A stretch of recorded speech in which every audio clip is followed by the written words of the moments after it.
আক্রান্ত মালদার মানিকচক বিধানসভার বিধায়ক সাবিত্রী মিত্র। অল্পের জন্য রক্ষা পেলেন তিনি। মালদহ মানিকচক রাজ্য সড়কে ধরমপুরের কাছে সাবিত্রী মিত্রের গাড়িতে সামনে থেকে ধাক্কা মারে একটি গাড়ি। তারপর পালিয়ে যাওয়ার চেষ্টা করে গাড়িটি। কোনো মতে বিধায়কের গাড়ির চালকের তৎপরতাতে গাড়িটি পাশ কাটিয়ে বেরিয়ে গেলেও সন্দেহজনক গাড়িটি আবার ঘুরে এসে পেছন থেকে সাবিত্রী মিত্রের গাড়িটি ফলো করতে থাকে। ভয় সাবিত্রী মিত্র জনবসতি এলাকাতে নিজের গাড়িটি দাঁড় করিয়ে মানিকচক থানা এবং মিল্কি পুলিশ ফাঁড়িতে খবর দেয়। সন্দেহজনক গাড়িটির খোঁজে পুলিশ তল্লাশি চালাচ্ছে। আজ রাত 11টার ঘটনা। আমি যখন মানিকচক বিধানসভা কেন্দ্রে কাজ শেষ করে ফিরছিলাম, সেখানে একটা বড় ধরনের খেলা হচ্ছে, সেই খেলা শেষ করে ফিরছিলাম এবং সেখানে আসার সময় আমরা যখন মিল্কি ঢুকছিলাম, ঢুকার মুখে তখন একটা গাড়ি আমাদের গাড়ির সঙ্গে প্রচণ্ড জোরে সামনাসামনি ধাক্কা মারার চেষ্টা করলে আমার ড্রাইভার কোনো মতো বাঁকা করে আমাকে বাঁচিয়ে দেয়। তারপরে আমরা সোজা চলে আসি। তারপরে দ্বিতীয়বার আবার দেখি সেই গাড়িটা আমার সামনে। আইসিকে আমরা ফোন করেছি, আইসি সাহেবের সামনেও গাড়ি যাচ্ছে না, আমার সামনে আবার সেই গাড়ি। আমি যেখানে ওরা গাড়ি স্লো করছে এবং আমাকে ওরা প্রাণে মারার মানে একটা পরিকল্পনা তারা নিয়েছিল এবং আমার গাড়ির সঙ্গে ওরা স্লো করছে, যেটা আমাকে প্রথম ধাক্কা মেরেছিল। আমি ভেবেছি হয়তো কোনো রকম হতে পারে, চলে গেছে, কিন্তু সেটা হয়নি। এবং আমার প্রাণটা সংশয়ের মধ্যে, মানে আমার প্রাণটা নিয়ে আমি এখন ভাবছিলাম যে আজকে একটা ইনসিডেন্ট ঘটতো।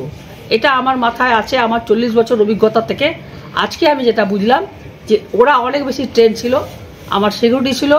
আমি দাদা আইসিকে বলি এবং তৎক্ষণাৎ আমি আমার গাড়ি ওর গাড়ি যখন আমার গাড়ির সামনে দেখি, ফিরে গিয়ে আমি আবার নিজের এলাকার দিকে আমার থানার দিকে চলে যাই এবং আমাদের আইসি, ইংলিশ বাজার আইসি, আমাদের এসপি সাহেব সবাই মিলে তৎপরতার সঙ্গে আমাকে ওনারা করে বার করে দিয়েছেন। আমি বাড়িতে আছি, কিন্তু এখন অবধি গাড়িটাকে ওরা খোঁজাখুঁজি করছে। সব কিছু আমরা এসপিকে সব কিছু দিয়েছি, গাড়ির নাম্বার গাড়িটা খোঁজাখুঁজি চলছে। এই অবস্থায় আমার প্রাণ এখন সংশয়ের মুখে এবং আমার এতটা আমি অভিজ্ঞতামূলক কাজ করি, এত রাত 10টা 12টা 1টা বাড়িতে আসি, এরকম জীবনে আমার হয়নি। ব্যক্তিগত আমার কোনো শত্রু নেই। মানে আমি তখন আমি আর বাড়ি থেকে চলে আসি। মিল্কি ঢুকার একটু আগে দিকটাই, মানে কি জায়গাটা বলবো, সুপারটা ওই জায়গাটাই দেখছি যে গাড়িটা আবার আমার সামনে দিয়ে যাচ্ছে। একটা গাড়ি যাচ্ছে, আমি এই গাড়িটা তো গেল। গাড়িটার পিছন দিকটা পুরো ধুলায় ভরা, মানে ঢাকা পুরো। আর ওর কিছু লোক গাড়িটার মধ্যে আছে আর গাড়িটা টাকা চুষি করা। তো প্রথম যখন গেছিল গাড়িটা বুঝতে পারিনি, আসার সময় নাম্বারটা সবাই দেখলো, ওরা দেখে নিয়ে তারপর আইসিকে বললাম।